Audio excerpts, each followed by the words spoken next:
Warming up in Valorant can be the reason why you play like this. That is the most... Versus you playing like this.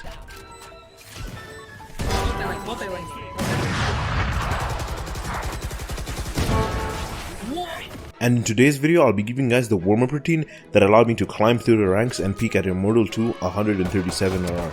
So let's get straight to it. For this warm-up routine, we'll be using aim labs and deathmatch. If you're not fond of aim labs, by the end of this video, I'll completely transform your belief about it. The first task we'll play is a Maro Micro Tam Speed Flick, which we'll play twice. This task is a mix of flicking and tracking, forcing you to predict where the target is going. I recommend focusing on precision over speed. Over time, naturally your speed will increase. Even with good crosshair placement, you still have to make micro adjustments. This task will completely fix that. Getting better at this task will guarantee you getting better at each 1v1 you take. The second task is VT 10-shot widespread precision.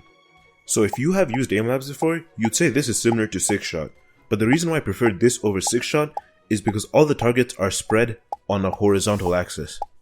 Valorant is a game full of multiple horizontal movements, and if you get better at these, I'm guaranteeing you that your aim will drastically improve. This task has a huge focus on micro adjustments and big flicks. This is a mix of what you're going to experience in every single round that you play in Valorant. Just as the last task, I want you to focus on precision over speed. Over time, you'll see your score naturally increase. The next task is RA Valorant Small Flicks. This is personally one of my favorite tasks to ever play on aim labs. This may look similar to the headshot task given by aim labs, but now this is condensed a bit more in your vision. This may also look similar to the range in Valorant, but the reason why I like this over the range in Valorant is because this will punish you if you miss your shot. In the range in Valorant, you can have a Phantom and Vandal in which you have the choice to spray or maybe can afford to hit a couple body shots, but here it's either a headshot or nothing. The next task is Amare Dynamic Macros, which you'll play twice. This task is by far the hardest task that you'll probably play on this whole entire warm-up. I highly recommend when playing this task that you slow down even more. There are a total of 3 targets that can move in any direction at any time, so as a result it's gonna test a bit of your reaction speed too. The next task is Line Trace Ultimate. This is a task that was actually made by aim labs. In this task you're gonna be practicing something I call crosshair efficiency.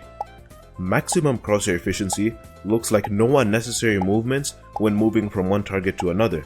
In this task, you're going to have to shoot one target and track perfectly following the line that is given to hit the next target. This may be a bit harder if you're a lower sense player, but just still focus on staying on the line. This may be a bit of a hard task to play at first, but once you get the rhythm of it, everything will be easy. The next task we'll be playing is Strafe Track Ultimate, which we'll be playing twice. This is a tracking task. As you can see in the footage, it's pretty simple, you just have to follow and track the target, but it's a bit harder than you think. If you haven't played games such as Apex Legends, this may be a bit of a difficult task for you, but I am guaranteeing you that if you get good tracking in Valorant, you'll just be a couple steps ahead of everybody else. Tracking is not a primary thing that you need to focus on in Valorant, but it will definitely put you a couple steps ahead. The next task is Multi-Shot Ultimate, which we'll be playing once. Now for once in this whole warm-up, I want you to focus on speed here. I want you to make sure that you're hitting the targets before they actually go away. This task can be a very fun task to play, which is one reason I actually included it here.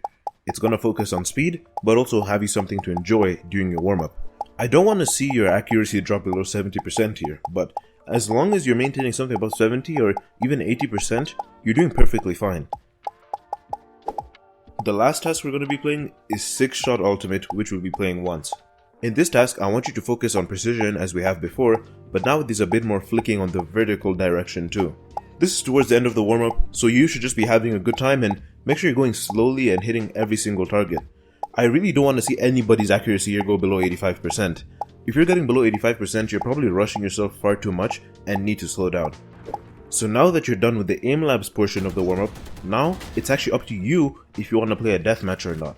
Personally, some of the aim lab sessions go so well, I can go straight into a comp game and drop 20 plus kills consistently. Or, if you're not feeling the best, I recommend you just go straight into the deathmatch. In this deathmatch, I want you to focus more on hitting your headshots and being a bit slow. Do not feel any need to actually spray. Spraying is not something bad to do in Valorant, but if it's in a deathmatch where there's a controlled environment, I'd like you to actually slow down your aim. Now, let me give you guys a couple tips that you can use to actually improve your aim in the long run. As long as you're following this warm-up routine, or generally aim training consistently using aim labs, there's no reason why your aim should not be improving. I recommend when you select tasks, or even if you follow this warm-up routine, make sure that you're getting high scores, maybe week by week, day by day, or however you progress. As long as you're making progress, this shows that something is improving. And aim labs doesn't have a direct correlation with how your aim is in game, but it definitely tells you at how good you are at controlling your mouse. At the end of the day, having a good sensitivity or having good aim is at how good you are at controlling your mouse. Yes, everybody's gonna have a bad game from here or there, but the better that you can get, it'll result in more consistency. And the more consistent you are aim-wise, it's gonna result in smoother comp games. I hope you guys enjoyed this video, and if you guys want to see more videos like this, comment down below. If you guys want to see more gameplay footage of mine, make sure to click right here on the screen, and I hope you guys have an amazing day, stay safe, stay home, and peace.